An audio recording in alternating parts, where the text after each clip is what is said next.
अस्सलाम वालेकुम। अस्सलाम वालेकुम। वालेकुम अस्सलाम। जी, मिसाल बोल रही हूँ अपने काम से। जी मिशाल, की हाल है? ठीक हो? अल्हम्दुलिल्लाह, हम्म, अल्हम्दुलिल्लाह। अल्लाह का बड़ा करम, हम्म। बड़ी मेहरबानी है, बड़े बहुत करम। खैर खैर खैर, सलामत खैर रहो। खैर बस जी खैर होनी बड़ी जरूरी है और बड़ी लोड़ होनी है। जी बिल्कुल इसे तरह है। ਤੇ ਬੜਾ ਖੂਬਸੂਰਤ ਤੁਹਾਡਾ ਮਜ਼ੇਦਾਰ ਟੌਪਿਕ। हम्म। ਤੇ ਫਿਰ ਤੁਸੀਂ ਸ਼ੁਰੂ ਚ ਗੱਲ ਕੀਤੀ ਇਲਮ ਬਾਰੇ, हाँ। ਫਿਰ ਤੁਸੀਂ ਗੱਲ ਕੀਤੀ ਕਿ ਕਿਸੇ ਨਾਲ ਜੇ ਗੱਲ ਪੈ ਜਾਏ ਤੇ ਅਸੀਂ ਕਰੀਏ ਨਾ ਫਿਰ ਚ ਗੱਲ ਹੋ ਰੱਖੀਏ हाँ हाँ। ਤੇ ਇਹ ਵੀ ਕੁਝ ਸਹੀ ਮਾਮਲਾ ਨਹੀਂ ਹੈ। ਤੇ ਅੱਛਾ ਫਿਰ ਇਨਡਾਇਰੈਕਟਲੀ ਕਿਸੇ ਦੇ ਥਰੂ ਨਹੀਂ ਹੋਣੀ ਚਾਹੀਦੀ। ठीक है। ਤੁਹਾਨੂੰ ਪਤਾ ਚੱਲ ਗਈ ਹੈ ਨਾ ਤੇ ਤੁਸੀਂ ਆਪ ਉਹਦੇ ਕੋਲ ਚਲੇ ਜਾਓ। जी बिल्कुल इसे तरह। ਮਤਲਬ ਇੱਕ ਬਹਿ ਕੇ ਸਕੂਨ ਨਾਲ ਔਰ ਦਿਲ ਨਾਲ ਉਹਦੇ ਨਾਲ ਗੱਲ ਕਰ ਲਓ। ठीक है। ਤੇ ਗੱਲ ਉੱਥੇ ਹੀ ਖਤਮ ਹੋਏਗੀ। जी बिल्कुल ਤੇ ऐसे। ਉਹ ਵਰਨਾ ਅੰਦਰ ਪੱਕਦਾ ਰਹੇਗਾ तो एक दिन फिर फटेगा और फिर मजे की गल नहीं रहेगी। हाँ जाहिर है ਉਹਦੇ ਚ ਵਿਗਾੜ ਪੈਦਾ ਹੋਏਗਾ। ਵਿਗਾੜ ਪੈ ਜਾਏਗਾ। ठीक है ना। ਤੇ ਫਿਰ ਹੁਣ ਅੱਗੇ ਆ ਜਾਈਏ। ਹਾਂ ਅੱਗੇ ਆ ਜਾਈਏ ਜਿਹੜਾ ਮੌਜੂ ਹੈ है ना। ਹਾਂ ਆਪਣੇ ਅੰਦਰ ਦੀ ਗੱਲ। ਹਾਂ ਔਰ ਆਪਣੇ ਅੰਦਰ ਦੀ ਗੱਲ ਉਹ ਹੁੰਦੀ ਹੈ ਜਿਹੜੀ ਤੁਹਾਡੀ ਅੰਦਰ ਤੁਹਾਡੀ ਬੇਚੈਨੀ ਖਤਮ ਕਰੇ। ਠੀਕ ਹੈ।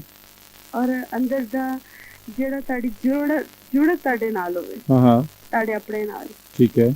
ਉਹ ਬੜਾ ਜ਼ਰੂਰੀ ਹੈ। ਤੇ ਫਿਰ ਜਦੋਂ ਉਹ ਨਾ ਹੋਏ ਸਾਨੂੰ ਯਕੀਨ ਕਰੋ ਬੜੀ ਇੱਕ ਬੇਚੈਨੀ ਦੇ ਨਾਲ ਨਾਲ ਔਰ ਬੜਾ ਤੁਹਾਨੂੰ ਘਬਰਾ ਜਾ ਨਹੀਂ ਪੈਂਦਾ। ਹਾਂ ਹਾਂ ਤੇ ਇਹ ਵੀ ਨਹੀਂ ਹੋਣਾ ਚਾਹੀਦਾ। ਇਹ ਬੜਾ ਜ਼ਰੂਰੀ ਹੈ ਕਿ ਅਸੀਂ ਆਪਣੇ ਆਪ ਨਾਲ ਕਦੀ ਆਪਣੇ ਅੰਦਰ ਨਾਲ ਕਦੀ ਉਸ ਅੰਦਰ ਨਾਲ ਜਿਹੜਾ ਸਾਡਾ ਆਪਣਾ ਹੈ ਅਸੀਂ ਉਹਦੇ ਨਾਲ ਗੱਲਬਾਤ ਕਰੀਏ। ਠੀਕ ਹੈ।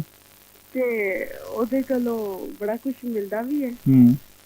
ਤੇ ਅਸੀਂ ਕਦੀ ਗੌਰ ਨਹੀਂ ਕਰਦੇ ਔਰ ਅਸੀਂ ਗੌਰ ਕਰਨਾ ਚਾਹੁੰਦੇ ਨਹੀਂ। ਅਸੀਂ ਇਹ ਚਾਹੁੰਦੇ ਨਹੀਂ। ਹਾਂ ਹਾਂ ਅੱਛਾ ਅਸੀਂ ਗੌਰ ਕਿਉਂ ਨਹੀਂ ਕਰਨਾ ਚਾਹੁੰਦੇ? ਇਹ ਥੋੜਾ ਜਿਹਾ ਕਿਉਂਕਿ ਅਸੀਂ ਡਰਨੇ ਡਰ ਲੱਗਦਾ ਉਸ ਹਕੀਕਤ ਤੋਂ। ਕਿਉਂਕਿ ਉਸ ਹਕੀਕਤ ਨੂੰ ਅਸੀਂ ਮੰਨਦੇ ਨਹੀਂ। ਕਹਿੰਦੇ ਹੈ ਪਰ ਮੰਨਦੇ ਨਹੀਂ। ਅੱਛਾ ਮਿਸਾਲ ਇੱਥੇ ਵੇਖੋ ਕੋਈ ਸੋਚ ਤੁਹਾਡੇ ਅੰਦਰ ਹੈ ਨਾ ਲੋਕ ਭਲੇ ਦੀ। ਜਿਵੇਂ ਬਹੁਤ ਸਾਰੇ ਸਾਡੇ ਸਾਇੰਟਿਸਟ ਨੇ, ਬਹੁਤ ਸਾਰੇ ਇੰਜੀਨੀਅਰਸ ਨੇ, ਬਹੁਤ ਸਾਰੇ ਡਾਕਟਰਸ ਨੇ। ਉਹ ਇੱਕ ਖਿਆਲ ਆਉਂਦਾ ਹੈ ਨਾ ਔਰ ਉਹਦੇ ਤੇ ਅਸੀਂ ਐਕਸਪੈਰੀਮੈਂਟ ਕਰਨੇ ਆ, ਅਸੀਂ ਤਜਰਬਾਤ ਕਰਨੇ ਆ। ਠੀਕ ਹੈ। ਉਹ ਹੋ ਗਈ ਲੋਕ ਭਲੇ ਦੀ ਗੱਲ ਸਾਹਮਣੇ ਆ ਗਈ। ਜੇ ਅਸੀਂ ਕਹੀਏ ਕਿ ਇਹ ਐਕਸਪੈਰੀਮੈਂਟ ਤੇ ਹੋ ਗਿਆ ਹੁਣ ਇਹ ਅਸੀਂ ਅੱਗੇ ਨਹੀਂ ਕਿਸੇ ਨੂੰ ਬਚਾਉਣਾ। ਠੀਕ ਹੈ ਨਾ। ਕਾਪੀਰਾਈਟਸ ਨਹੀਂ ਦੇਣੇ ਨਾ ਹਾਂ ਉਹਦੇ ਕਾਪੀਰਾਈਟਸ ਯਾਰ ਬਹੁਤ ਜ਼ਬਰਦਸਤ ਗੱਲ ਹੋ ਗਈ ਮਿਸਾਲ ਕਿ ਕਾਪੀਰਾਈਟਸ ਜਿਹੜੇ ਸਾਡੇ ਜ਼ਾਤੀ ਖਿਆਲਾਤ ਹੁੰਦੇ ਨੇ ਉਹਨਾਂ ਦੇ ਕਾਪੀਰਾਈਟਸ ਅਸੀਂ ਨਹੀਂ ਦੇਣਾ ਚਾਹੀਦਾ। ਅਸੀਂ ਉੱਥੇ ਫਟ ਲਾ ਦੇਣੇ ਕਿ ਇਹ ਚੋਰੀ ਹੋ ਜਾਏਗਾ। ਤੇ ਚੋਰ ਤੇ ਸਾਡੇ ਅੰਦਰ ਵੀ ਹੁੰਦਾ।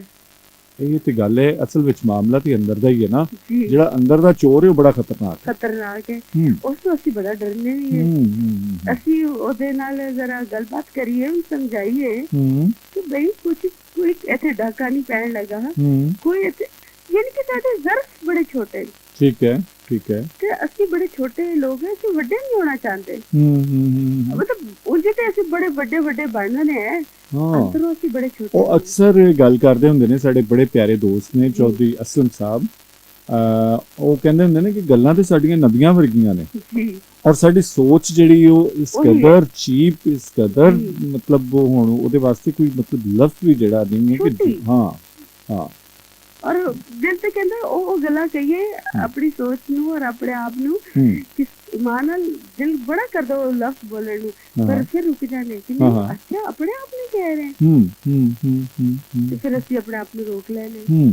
ਮਤਲਬ ਕੀ ਫਰਕ ਪਏਗਾ ਜੇ ਸਾਡੇ ਅਸੀਂ ਕੁਝ ਕੀਤਾ ਔਰ ਉਹ ਜੇ ਫੈਲ ਜਾਏ ਔਰ ਅਸੀਂ ਦੂਸਰਿਆਂ ਤੱਕ ਦੇ ਦਈਏ ਪਹੁੰਚਾ ਦਈਏ ਤੇ ਸਾਨੂੰ ਕੀ ਤਕਲੀਫ ਹੋ ਜਾਏਗੀ। ਸਹੀ ਸਹੀ ਮਤਲਬ ਕਿ ਸਾਡਾ ਕੀ ਵਿਗੜ ਜਾਏਗਾ।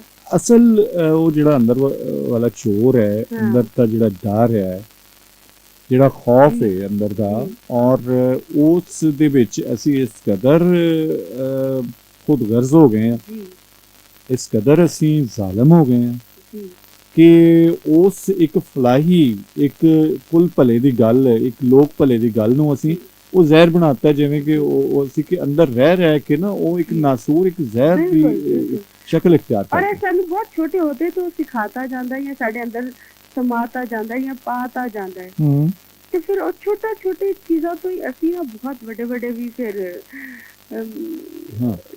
ਚੋਰੀਆਂ ਜਾਂ ਫਿਰ ਆਪਣੇ ਅੰਦਰ ਦੀਆਂ ਲੁਕਾਈਆਂ ਕਰਨਾ ਸ਼ੁਰੂ ਹੁੰਦੇ ਨੇ ਪਹਿਲੇ ਤਾਂ ਛੋਟੇ ਹੁੰਦੇ ਨਾ ਤੇ ਛੋਟੀ ਛੋਟੀ ਲੁਕਾਈਆਂ ਕਰਨੇ ਫਿਰ ਜਦੋਂ ਵੱਡੇ ਹੁੰਦੇ ਜਾਂਦੇ ਤਾਂ ਵੱਡੀਆਂ ਵੱਡੀਆਂ ਲੁਕਾਈਆਂ ਕਰਨੀਆਂ ਔਰ ਫਿਰ ਮੰਨਦੇ ਨਹੀਂ ਮਤਲਬ ਜ਼ੁਲਮ ਤੇ ਹੈ ਕਿ ਫਿਰ ਉੱਥੇ ਅਸੀਂ ਮੰਨਦੇ ਵੀ ਨਹੀਂ ਸੀ ਤੇ ਕਹਿੰਦੇ ਸੀ ਤੇ ਲੋਕਾਂ ਵਾਸਤੇ ਕੀਤਾ ਬਈ ਲੋਕਾਂ ਵਾਸਤੇ ਉਦੋਂ ਕੀਤਾ ਜਦੋਂ ਲੋਕਾਂ ਨੂੰ ਦੇਤਾ ਫਿਰ ਉਹ ਉਹਨਾਂ ਦਾ ਹੋ ਗਿਆ ਫਿਰ ਸਾਡਾ ਨਾ ਰਿਹਾ ਔਰ ਫਿਰ ਸਾਡੇ ਤੋਂ ਸਾਡਾ ਉੱਤੇ ਕੀ ਹੱਕ ਹੈ ਸਹੀ ਮਤਲਬ ਉਹ ਵੀ ਤਾਂ ਅੱਲਾ ਦੀ ਦੇਣ ਹੈ ਨਾ ਜੋ ਫਿਰ ਮਜ਼ੇ ਦੀ ਗੱਲ ਹੈ ਫਿਰ ਉਹ ਜ਼ਾਤ ਵੀ ਤੇ ਸਾਨੂੰ ਜਿਹੜੀ ਦੇ ਰਹੀ ਹੈ ਤੇ ਉਹ ਤੇ ਫਿਰ ਸਾਨੂੰ ਹੋਰ ਦੇਵੇਗੀ ਜੀ ਬਿਲਕੁਲ ਸਾਡਾ ਉਹੀ ਗੱਲ ਆ ਕਿ ਅਸੀਂ ਕਹਿੰਦੇ ਤੇ ਪਰ ਅਸੀਂ ਮੰਨਦੇ ਨਹੀਂ ਦਿਲੋਂ ਨਹੀਂ ਮੰਨਦੇ ਠੀਕ ਹੈ ਦਿਲੋਂ ਮਨੋਂ ਮੰਨ ਲਈਏ ਕਿ ਯਕੀਨ ਕਰੋ ਅਸੀਂ ਬਹੁਤ ਕੁਝ ਦੇ ਦਈਏ ਬਿਲਕੁਲ ऐसे करें मिशाल बहुत अच्छा लगा था गल करके सलामत रहो बहुत मेहरबानी अल्लाह हाफिज़